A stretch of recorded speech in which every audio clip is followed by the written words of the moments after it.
अभी तक आप ध्यान रखते थे कि आपको इंश्योरेंस कंपनी को क्या डिस्क्लोज करना है eight the time of buying the insurance. अब आपको ध्यान रखना पड़ेगा कि आप हॉस्पिटल को भी क्या बता रहे हैं अपनी pre existing condition at the time of hospitalisation.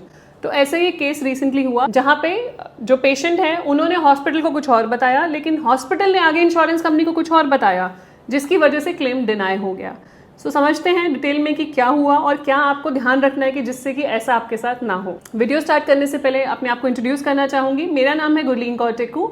मैं हूँ certified financial planner. Last 20 years से इंश्योरेंस इंडस्ट्री के साथ एसोसिएटेड हूँ और हर वीक आपके लिए वीडियोस लेकर आती हूँ जिससे कि आपकी इंश्योरेंस बाइंग की जर्नी ईजी और हैप्पी बन पाए, क्योंकि हमारी कंपनी की टैगलाइन भी यही है, creating a wealth of happiness. यहाँ पे रिसेंटली एक हॉस्पिटलाइजेशन हुई, पेशेंट गए, उन्होंने एडमिशन लिया हॉस्पिटल में, उन्होंने पूछा कि पहले से क्या क्या कंडीशंस हैं, जो कि आपका हॉस्पिटल जनरली फॉर्म फिल कराता है जब आप हॉस्पिटलाइज होते हैं और कैशलेस ट्रीटमेंट लेने जाते हैं। तो फॉर्म फिल करा, वहां पे उन्होंने बोला जो फैमिली मेंबर थे कि उनको पीसीओडी की प्रॉब्लम है। PCOD is basically polycystic ovarian disease which is a gynaecological issues जो फीमेल्स में होता है। पीसीओडी की प्रॉब्लम थी, उन्होंने बोला पीसीओडी है और बोल दिया। और फॉर्म जो भर रहे थे वो हॉस्पिटल के एग्जीक्यूटिव थे, शायद वो ट्रेनी थे जो फॉर्म फिल कर रहे थे। तो उन्होंने बोला उन्होंने लिख लिया। एंड जब हॉस्पिटल को समरी जाती है, जब भी कोई पेशेंट एडमिट होता है, आप अप्रूवल लेते हैं हॉस्पिटल इंश्योरेंस कंपनी से, तो एक समरी बना के भेजते हैं कि क्या डायग्नोसिस है, हम क्या ट्रीटमेंट कर रहे हैं। उसमें कॉलम होता है नोन प्री एग्जिस्टिंग कंडीशंस, कि पहले से इनको क्या नोन केस है, किस चीज़ की पहले से कंडीशंस हैं, उसकी एक हिस्ट्री भी, एक जिस्ट भी इंश्योरेंस कंपनी को जाती है हॉस्पिटल की तरफ से। अब वो ट्रेनी ने क्या किया, जब इन्फॉर्मेशन सबमिट करी हॉस्पिटल के पोर्टल पे फॉर कैशलेस, वहाँ पे पीसीओडी को कर दिया सीओपीडी। तो उनको ऑप्शन देखा होगा वहाँ पे कि सीओपीडी, उनको ध्यान नहीं रहा कि उनको जो पेशेंट है उनकी फैमिली ने क्या बताया था, उन्होंने सीओपीडी कर दिया और सबमिट कर दिया क्लेम के लिए। अब इंश्योरेंस कंपनी ने रीच आउट करा कि हमें आप डॉक्यूमेंट्स दो, पॉलिसी 2 साल पुरानी थी, हमें आप डॉक्यूमेंट्स दो कि सीओपीडी कब से है, इनको फर्स्ट कंसल्टेशन पेपर दो, ट्रीटिंग डॉक्टर का सर्टिफिकेट दो कि उनको कब से कॉम्प्लिकेशन है, with all the follow up reports, मतलब जो भी आपने टेस्ट कराए थे सीओपीडी से रिलेटेड वो हमें दो। अब सीओपीडी भी कुछ होता है, सीओपीडी होता है chronic obstructive pulmonary disorder which is again a chronic condition. मतलब आप समझिए कि क्रिटिकल इलनेस है कि जिसमें पॉलिसी ही नहीं मिलती। अगर सीओपीडी किसी को होता है तो मोस्ट ऑफ द पॉलिसीज आपको मिल ही नहीं सकती। अब सीओपीडी है क्रिटिकल प्रॉब्लम, वेयरएज पीसीओडी बहुत कॉमन प्रॉब्लम है फीमेल्स में, जो जनरली आप समझिए कि 70-80% फीमेल्स को होती है, और वहाँ पे उसको कन्वर्ट कर दिया सीओपीडी में। अब लेटर आ गया। अब जब लेटर आया तो इनका कॉल आया मुझे, जिनकी पॉलिसी है, कि ऐसे ऐसे इंश्योरेंस कंपनी ने लेटर दिया है कि सीओपीडी के डॉक्यूमेंट्स दो, बट मुझे तो सीओपीडी नहीं है। Then I spoke to insurance company, उन्होंने बोला सीओपीडी नहीं है तो हॉस्पिटल ने ही तो इंश्योरेंस कंपनी को बताया है कि इनको सीओपीडी की पुरानी प्रॉब्लम है। अब यहाँ पे स्टोरी खुलती है, यहाँ पे उनके फैमिली मेंबर्स जाते हैं टीपीए डेस्क पे, उनको पूछते हैं कि आप दिखाइए फॉर्म में आपने क्या भरा है। तो फॉर्म में ट्रेनी ने सीओपीडी टिक कर दिया इंस्टेड ऑफ पीसीओडी। अब यहाँ पे प्रॉब्लम ये खड़ी होगी, अब फर्स्ट कंसल्टेशन पेपर मांग रहे हैं। अब पेशेंट कहाँ से लेकर आएंगे, उनकी फैमिली कहाँ से लेकर आएगी, क्योंकि उनको ये प्रॉब्लम है ही नहीं। अब आप समझिए कि जो प्रॉब्लम नहीं है आपको प्रूव करना है कि मुझे ये प्रॉब्लम नहीं है। अब आप कुछ भी लिख के दोगे तो वो इंश्योरेंस कंपनी बोलेगी आपने मैनिपुलेट करा है, आपने कुछ फैक्ट्स छुपाए हैं, पहले सीओपीडी था, अब एक दिन बाद आप बोल रहे हो कि सीओपीडी नहीं पीसीओडी है। How is this possible?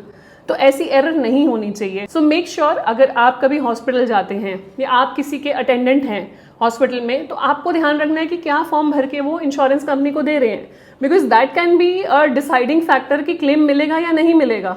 अब इस केस में यहाँ पे ट्रीटिंग डॉक्टर ने लिख के दिया एक अपॉलॉजी लेटर इंश्योरेंस कंपनी को टीपीए डेस्क से कि ये हमारे यहाँ से गलती हुई है, पीसीओडी था लेकिन सीओपीडी लिख के दिया। अब यहाँ पे क्या हुआ, इंश्योरेंस कंपनी ने बोला कि ठीक है but we will not be able to settle this case in cashless, अब रीइंबर्समेंट के लिए आइए because we need to do investigation.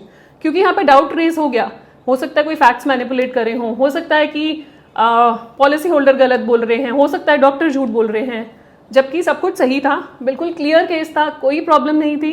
PCOD लिखा होता तो डेफिनेटली 100% कैशलेस क्लेम मिल जाता उसी टाइम पे, लेकिन सीओपीडी मेंशन कर दिया तो कंफ्यूजन हो गई, क्योंकि वो एक क्रिटिकल इलनेस है। तो इंश्योरेंस कंपनी को इमीडिएटली एक बेल रिंग होती है कि सीओपीडी पहले से था, शायद इन्होंने नहीं बताया या अब ये कुछ छुपा रहे हैं। तो इसलिए बहुत ध्यान रखिए, ये शॉर्ट फॉर्म्स कई बार मिसलीडिंग हो जाती हैं, हमें एज अ लेमैन हमें नहीं पता ये शॉर्ट फॉर्म्स क्या है। पीसीओडी, सीओपीडी, ऐसे ही एक बार ये थायराइड में हुआ था, हाइपोथायराइड, हाइपरथायराइड दोनों डिफरेंट होते हैं, नहीं पता उन्होंने हाइपर लिखवा दिया जबकि उनको हाइपो था। तो hyper is a complicated one, hypo में इजीली पॉलिसी मिल जाती है हर जगह, हाइपर में हर जगह नहीं मिलती, और मिलती है तो लोडिंग के साथ मिलती है। तो आपको ध्यान रखना है कि क्या टर्म्स जा रही हैं हॉस्पिटल से इंश्योरेंस कंपनी को, सो दैट ऐसी सिचुएशन आपके साथ ना हो और ऐसा आपको खुद को प्रूव ना करना पड़े कि हाँ मुझे ये बीमारी नहीं है, तो ऐसी सिचुएशन ना हो। तो be very careful, form check करके ही भेजिए। जो भी हॉस्पिटल अगर इंश्योरेंस कंपनी को भेज रहा है तो उनको बोलिए मुझे दिखाइए आपने क्या फॉर्म फिल करा है, आपने क्या कंडीशंस लिखी हैं, कब से लिखी हैं, पूरा फॉर्म वेरीफाई करें और उसके बाद ही इंश्योरेंस कंपनी पे जाने दें। जागो ग्राहक जागो ही है, मतलब हर जगह आपको as a consumer, as a policy holder, as a end user आपको ही बहुत सारी चीज़ों का ध्यान रखना है, because it is related to your life, your money, your insurance claim, everything. So इसके लिए आपको ही ध्यान रखना पड़ेगा, कोई और इस चीज़ का ध्यान नहीं रखेगा। एंड इवेंचुअली ये केस रीइंबर्समेंट में सेटल हुआ, क्लेम मिला उनको। काफ़ी मतलब इंश्योरेंस कंपनी ने एफिडेविट मांगा हॉस्पिटल से, स्टैम्प पेपर पे लिख के दो कि आपने जो बोला वो सच बोल रहे हो और आपसे गलती हुई है, और कल को अगर कोई ये फॉल्स इन्फॉर्मेशन होती है तो आप लाइबल हो गई अमाउंट देने के लिए। ये सब लिया, सब कुछ लिया, कुछ महीने लग गए, लेकिन क्लेम इवेंचुअली सेटल हो गया। पर कुछ केसेस में ऐसा भी हो सकता है कि क्लेम सेटल ना हो, बिकॉज जेन्युइनली भी बहुत सारी मैनिपुलेशन चलती है बैक एंड पे। तो वो चीज़ का ध्यान रखते हुए आपको ध्यान रखना है कि अगर आप जेन्युइन हैं तो ऐसी गलती ना करें कि आपकी जेन्युइनिटी पे भी एक क्वेश्चन मार्क रेज हो जाए। सो आई एम श्योर ये इन्फॉर्मेशन काफ़ी लोगों के लिए हेल्पफुल होगी। जिन लोगों को कभी ना कभी हेल्थ इंश्योरेंस क्लेम की ज़रूरत पड़ेगी या ज़रूरत पड़ चुकी है, तो ये एक्सपीरियंस उनके काम आएगा डेफिनेटली। तो वीडियो अपने फ्रेंड्स एंड फैमिली के साथ शेयर कर दीजिएगा, सो दैट उनको भी इस चीज़ की अवेयरनेस रहे। यही बताना चाहती थी मैं आज की वीडियो में कि शॉर्ट फॉर्म्स का भी ध्यान रखें और बहुत ही क्लियरली जो इन्फॉर्मेशन हॉस्पिटल से इंश्योरेंस कंपनी को जा रही है वो क्लियर रहे, कोई भी कहीं पे गैप ना रहे, जो आप बताना चाह रहे हैं और जो हॉस्पिटल इंश्योरेंस कंपनी को बता रहे हैं। जाने से पहले एक स्मॉल रिक्वेस्ट, अगर अभी तक आपने हमारे चैनल को सब्सक्राइब नहीं किया है, कर लीजिए, so that you get the right information at the right time. मिलते हैं नेक्स्ट वीडियो में नए टॉपिक के साथ, तब तक stay safe, take care, bye bye.